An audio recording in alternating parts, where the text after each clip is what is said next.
everybody, AJ Reisig here. Today we are taking a look at Linux Mint 17. This is the release candidate, the Mate version.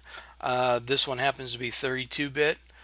Um, I've already seen a bunch of reviews for the Cinnamon desktop, so one, I figured, hey, let's do something different, show everybody the Mate desktop, but also I tend to prefer the Mate desktop over the Cinnamon. Not that there's anything wrong with the Cinnamon or it's a bad desktop. I just prefer the Mate. It's closer to the old Gnome 2 desktop, lighter. It's lighter on resources. My preference. Besides, if there's already a bunch of Cinnamon reviews out there, let's take a look at the Mate version. Okay, Linux Mint 17 is based on Ubuntu 14.04, and in some ways this is sort of a milestone for the Linux Mint team, because for this release and then the next three releases, they will continue to be based on Ubuntu 14.04 instead of the next one being based on 14.10 and so forth and so on. And according to their press release, they said that they will continue to update and focus on Linux Mint 17. There will be some various point releases. Whether this is a good or bad thing, I think it kind of remains to be seen. And here's where I'm coming from. It makes sense to me to just focus their resources, because obviously, like any other organization, they have only so many resources. So they're going to focus their resources on making Linux Mint 17 as good as they can, continue to keep it updated and whatnot and so forth. That sounds good, and to me the kicker will be, will you continue to maintain the up-to-date software applications? And by this I mean, here's an example for me. I'm a big fan of Elementary OS, and I was running it on my laptop for the longest time. I stopped using Elementary OS because all of the software uh, that was in the elementary repositories was outdated. Okay, elementary is based on Ubuntu 12.04, which is the last long-term support release from Ubuntu. Well, now 2 years later, so much of the software is way behind compared to the current version. Now, if the software thing isn't a big deal, if you don't mind using, the couple-year-old software, then it's probably not a big deal to you. And, for the target audience of Linux Mint, it's probably not a big deal. Their target audience, obviously anybody can use Linux Mint, but their target audience is for, I don't want to say inexperienced user, but the people that want to install it, and maybe you throw in a few tweaks here and there, but you're not the cutting edge people, I guess you could say. Um, and for me, it's not as it's not a big deal that, say, I don't have the latest Linux kernel. I want it fairly recent, but it doesn't have to be the exact latest one.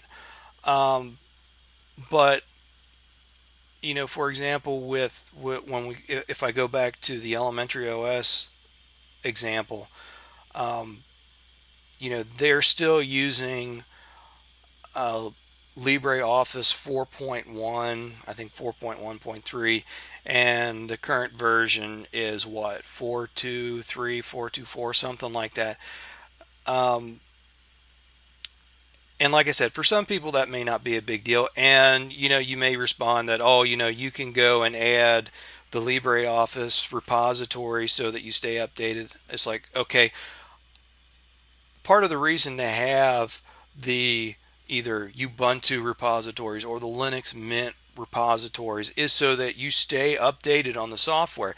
If I need to go and either add additional repositories or I need to go and compile from source, well then what's the point in having those repositories in the first place?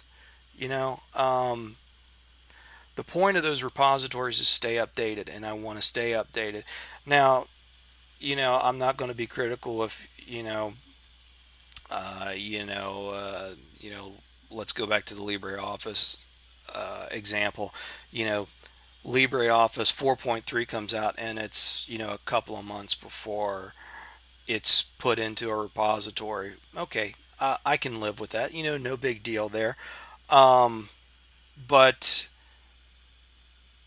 if 2 years later I'm still working with the same software that I was, when the operating system was released, um, that I got a problem with.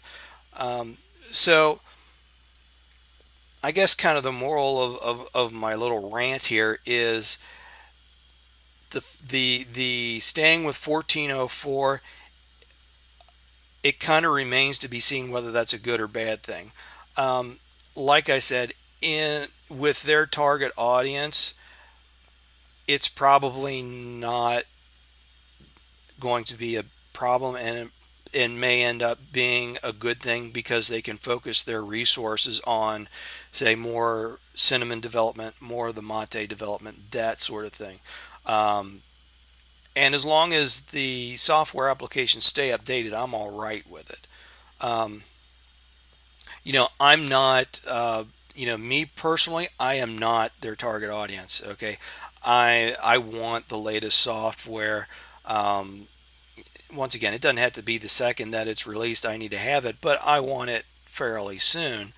Um, so I don't really fit into their target, but well, like I said, it remains to be seen whether this ends up being a good thing or bad thing. It may work out well for them. I do think they're taking a little bit of a gamble by going with this philosophy, but well, let's see where it goes. While mate is the lighter weight between the cinnamon and the mate desktop, that it does not mean it is a stripped down, do nothing desktop. Um, I've got a memory monitor running right now. Um, and on first startup, when I wasn't running any processes or anything like that, we were running 325 to 315 megabytes of RAM. That's pretty good. It's not quite as light as Ubuntu 1404, which I don't know what they did on that distribution, but they managed to knock about 100 megabytes of RAM off at idle, and two thumbs up to them for that. So like I said, this isn't quite as light as that, but 350, 325, that's not bad. Nothing to complain about there. Definitely lighter than, like, say, Unity. I run Gnome on my desktop, and I've run KDE in the past, and they are major memory hogs compared to this. Um, so memory usage is very good. Also, Mate has what I think is the best uh, menu on any Linux desktop. Now, normally I'm not a menu person. I like quick launchers, keyboard launchers, that sort of thing. But if I want a menu, I mean, this is a well designed, well laid out menu. Very nice looking. Also, got a little search bar in the bottom so you can search stuff. You got it categorized.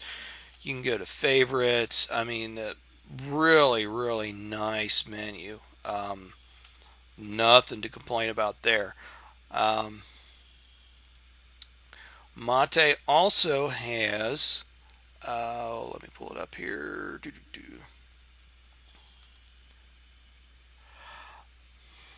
Now their file manager, on first look, nothing special. That nice looking, um, and actually that's one of the big things about Linux Mint in general is their whole desktop. Very nice looking.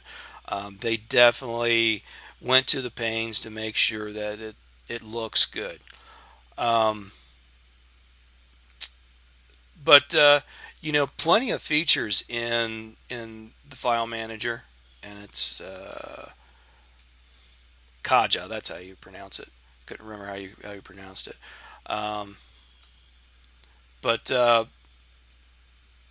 you got fair number of options, and viewing options. It's got one of my favorite options, and I wish that more file managers would do this. But PC, was it called PC Man, the one that's used in Ubuntu? I can't remember off the top of my head, but anyway, they've added this feature also, and that is dual pane. That is in a file manager. That is by far my favorite feature. I wish more file managers would do this because it makes moving files around so easy. Granted, a lot of them you can open extra tabs and stuff like this, but to me, the side-by-side panes, it's the way to go when you got to manipulate where files are and all that kind of stuff. And if you need to compare different folders, stuff like that. But you can get rid of that, and you can see all these different viewing options. You can add and get rid of different stuff. So you can zoom in, zoom out, normal size. All kinds of stuff you can do here. So I mean, just because Mate is light on the resources doesn't mean that we're lacking features. All right, one of the advertised features that I read about on the Linux Mint website was if you need additional drivers, say Wi-Fi driver, video card, whatever, you no longer have to connect to the internet to be able to download those. They are already loaded on the installation media, which is a good idea. Let's say, for example, you need a Wi-Fi card driver, um, and you don't have a Ethernet cable to hook your computer to the internet. Maybe you depend on the Wi-Fi. You're kind of screwed as far as installing that proprietary driver. So this is one of those fixes or improvements, whatever you want to call it. That makes a lot of sense. Um, Now the kicker on that was okay. So I installed this. So I installed Linux Mint on my laptop. It's a older Dell D630, and so I do the installation. Wi-Fi's not working because I've got the Dell Wi-Fi card in here.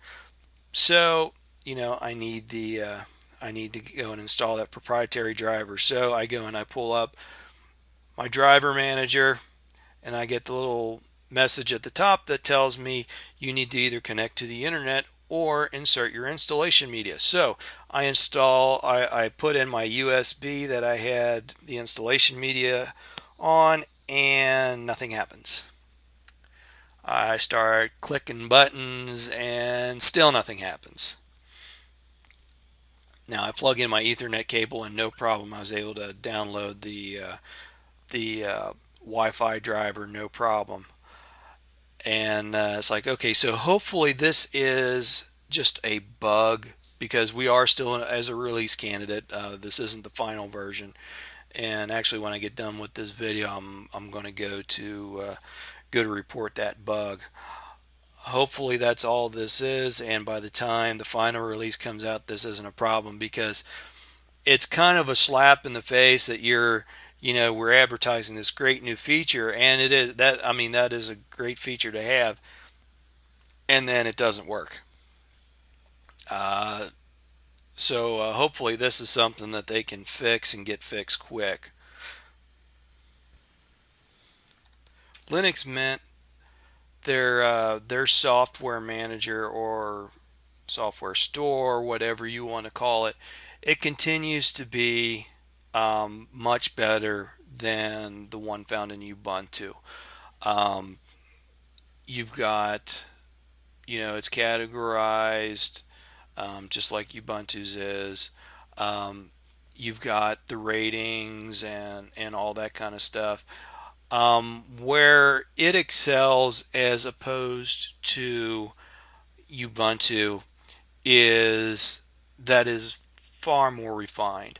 I've found that in the Ubuntu Software Center, it bogs down and freezes if you're trying to install, a whole bunch of pieces of software. If you get a GUI that's, all backed up and that, it'll freeze up and crash on you. Not so with the software manager in Linux Mint. I mean, it just continues to chug along installing software as long as there's something waiting to be installed. And you know, it's not the prettiest software center out there and whatnot, but it's very functional. Um, and it does its job well. So I mean, really can't complain at all about the software center. As I said, much better than what you have in the Ubuntu distribution. Um, no complaints here. Okay, let's take a look at some of the software that comes along with Linux Mint. Um, if you've used the previous versions of Linux Mint, you're going to be familiar with all this. But let's just do a quick rundown here. We got an archive manager, a calculator, disk management, text editor, Tomboy Notes, very nice note-taking application. If you've never used it, definitely give it a try. Um, a image writer and USB stick format are very nice applications there. Of course, GIMP for image editing, GThumb for organizing images, image viewer, LibreOffice Draw. For the internet, Firefox is still the default browser, and I believe, let's take a look on Firefox and see what, off the top of my head, I don't remember which, if they're still using 28 or they moved on to 29. Let's see what we got here.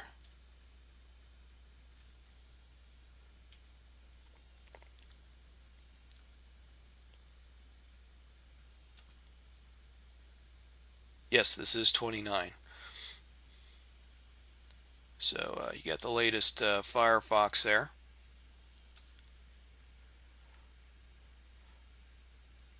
HexChat is a IRC client, Pigeon Internet Messaging, Thunderbird for your mail, and of course the entire LibreOffice suite. I'm going to take a look and see what version we got on LibreOffice. I'm pretty sure it is the latest version as well.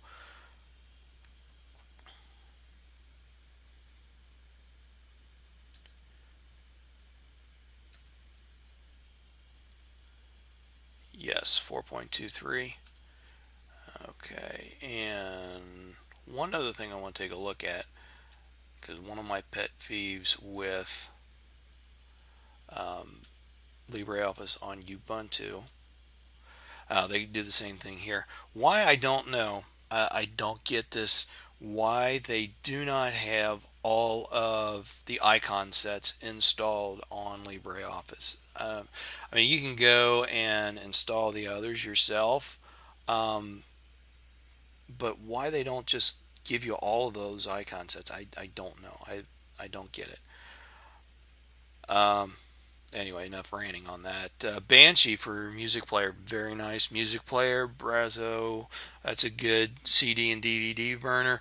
Simple screen recorder, I added that. That's what I use for recording my videos, sound video. VLC, I'm glad to see that they've added VLC because pretty much VLC is just going to will play just about any format out there. All right, system tools. Kaja is your file system, disk use analyzer, a Debian package installer, very nice. Um, whereas in Ubuntu, you've got to default to having the um, the software center install Debian package for you. I'm glad to see a dedicated Debian package installer. Um, Very nice to see that. All right, let's get back to the menu. Okay, log file view, login, PowerStat, system monitor. I added that also just so I could watch the how much memory and CPU use I was using. Let's see, we got a backup tool, domain blocker. Of course, we already talked about the driver manager. The NVIDIA X server settings. That's something that I added just because I've got an NVIDIA graphics card on this laptop, and um, so I installed the proprietary driver for that. And just kind of a heads up for anyone on a laptop that um, if you've got a NVIDIA card, I found that when I went from using the open source driver to the proprietary driver, that I probably added 50% to my battery life. I mean, before I was getting maybe yeah, probably about 3 hours on a fully charged battery. Now it's 4.5, almost 5, depending on a lot of it. Of course, depends on what you're running. Um, but your display is probably your biggest eater of juice on the laptop, unless you're using a program that is very CPU heavy. If you got to use a lot of CPU, then that's going to burn up a lot of juice there. But um, normally, it's the display that's sucking down that battery power. So the third part, or I'm not sorry, the proprietary driver for, at least in the case of the NVIDIA drivers, it does such a much better job of managing the power use. It is well worth installing that. Anyway, let's get back to this. Okay, we got our printer configurations and that sort of thing. Um, so besides our software center, we also have Synaptic Package Manager. And me personally, I much prefer Synaptic to the software centers. Um, I don't know, you want to call me old school or what, but I prefer the package managers as opposed to installing software through the software center. It's nice to have the option there, so that you know depending on what you prefer, that sort of thing. And then of course down here we got our preferences, desktop settings, desktop sharing, disk manager, input method, all that kind of stuff.